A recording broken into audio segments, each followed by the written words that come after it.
नमस्कार दोस्तों। तुम्हें कितनी बार बताया है मेरे तैयार होने से पहले मेरा नाश्ता तैयार हो जाना चाहिए। शादी के 25 सालों बाद भी मुझे क्यों बार बार एक ही बात बतानी पड़ती है लता? तुम्हें क्या है? तुम तो आराम से घर पर रहोगी, मुझे काम पर जाना पड़ता है। तुम हो कि हमेशा बेवकूफों जैसी हरकत करती हो। अगर तुम ये जानबूझ के करती हो तो याद रखना, मुझसे बुरा कोई नहीं होगा। आज भी प्रशांत का पारा चढ़ा हुआ था। इन कटु शब्दों में अपना गुस्सा उतारते हुए, गीला तौलिया कुर्सी पर फेंकते हुए प्रशांत गुस्से से लता की तरफ देखने लगा। लता के लिए प्रशांत का यह बेवजह का गुस्सा कोई नई बात नहीं थी। वह महीने में 3-4 बार ऐसे ही लता पर बरस पड़ता था।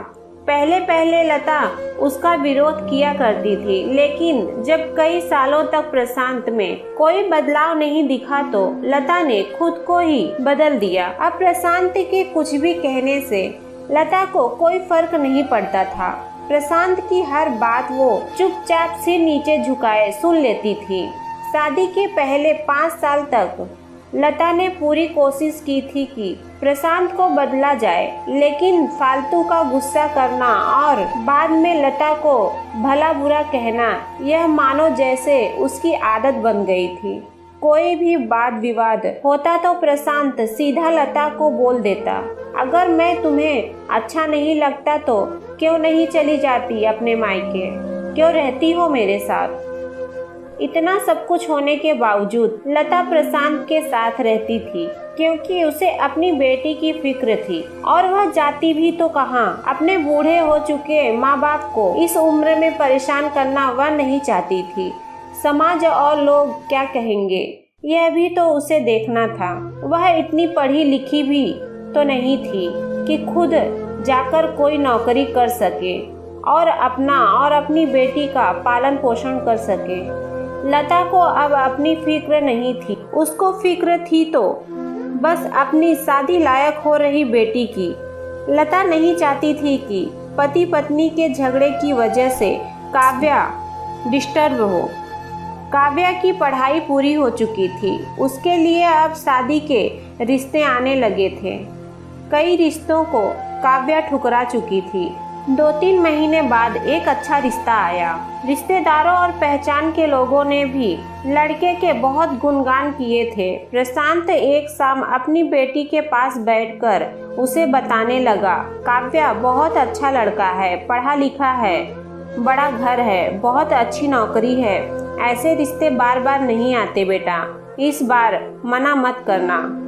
काव्या अपने पिता से ज्यादा बात नहीं करती थी, शायद डरती थी या शायद नफरत करती थी, लेकिन आज वो अपनी पूरी हिम्मत इकट्ठा कर बोली, मुझे अभी शादी नहीं करना है पापा, मैं नौकरी करना चाहती हूँ, खुद अपने पैरों पर खड़ी होना चाहती हूँ।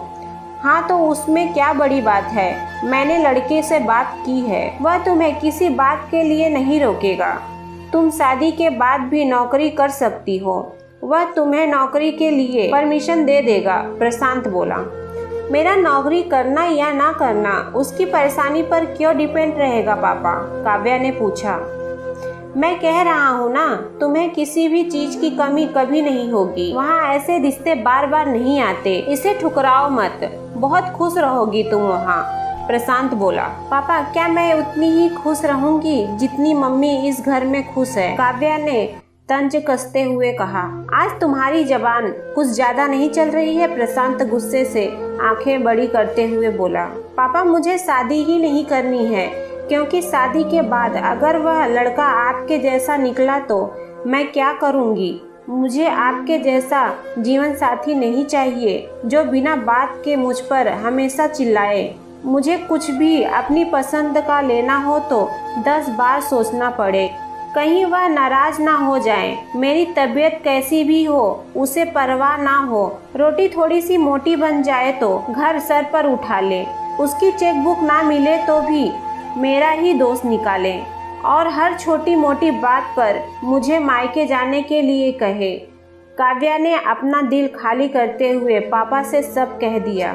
प्रशांत का गुस्सा 7वें आसमान पर था, लेकिन उसके मुंह से एक भी शब्द नहीं फूट रहा था। वो काव्या की बातें सुन रहा था। काव्या उतना ही बोलकर चुप नहीं हुई। आज पहली बार वह अपने पापा के सामने इतना कुछ बोल रही थी।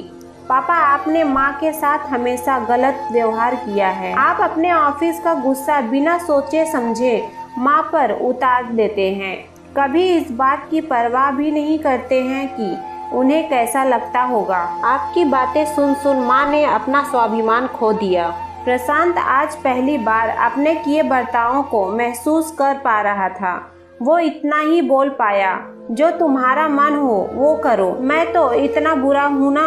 काव्या ने प्रशांत का हाथ पकड़ा और बोली, पापा, मुझे सिर्फ एक सवाल का जवाब दे दो। क्या आप चाहेंगे कि मेरा पति आपके जैसा हो? अगर आपका जवाब हाँ है तो कर दीजिए मेरा रिश्ता आज ही, और ना है तो मुझे आत्मनिर्भर बनने दीजिए। प्रशांत कुछ भी ना बोल पाया और वहाँ से चुपचाप बाहर चला गया। आज उसे लता के सामने जाने में शर्म आ रही थी। चलते चलते उसकी आंखों से आंसू बह रहे थे। प्रशांत ने आज से अपने आप को बदलने का निश्चय किया। अगले दिन से लता ने अपने पति में काफी बदलाव देखा। वह सोचने लगी कि जो हिम्मत काव्या ने दिखाई है, वह हिम्मत अगर मैं पहले ही दिखा देती तो शायद आज परिस्थिति कुछ और होती। अब काव्या पढ़ लिख कर अच्छी नौकरी करने लगी थी और 3 साल बाद उसके लिए एक अच्छा रिश्ता आया। और उसकी विदाई पर प्रशांत बोला, बेटा, तू हमेशा खुश रहेगी क्योंकि तेरा पति तेरे बाप जैसा नहीं है। प्रशांत की यह बात सुनकर लता और काव्या की आंखों से आंसू बहने लगे। दोस्तों, हमारे समाज में औरतों को भले ही देवी का दर्जा दिया जाता है, लेकिन वह स्वतंत्रता नहीं दी जाती जो उन्हें देनी चाहिए। उन्हें बचपन से ही बताया जाता है कि वह पराया धन है।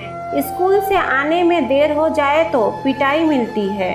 मोबाइल पर बातें करते हुए दिख जाएं या खिड़कियों से झांकते हुए दिख जाएं तो शक किया जाता है। माँ बाप का घर तुम्हारा नहीं है, पति का घर ही तुम्हारा घर है। जीवन भर यह बातें बताकर उन्हें ससुराल भेज दिया जाता है और एक दिन किसी छोटे मोटे झगड़े में ससुराल वालों से उन्हें सुनना पड़ता है कि इस घर को छोड़ दो और मायके चली जाओ। अब आप ही बताओ दोस्तों, ऐसी स्त्रियों का सच्चा घर कौन सा? आखिरकार वह किस घर को अपना कहें? हमेशा की तरह पूरी कहानी सुनने के लिए आपका धन्यवाद। दोस्तों, उम्मीद करती हूँ आपको हमारी कहानी पसंद आई होगी। कहानी पसंद आई हो तो वीडियो को लाइक करें, चैनल पर नए हो तो चैनल को सब्सक्राइब करें और हाँ, नोटिफिकेशन बेल को जरूर दबाएं ताकि अगली अपडेट आपको सबसे पहले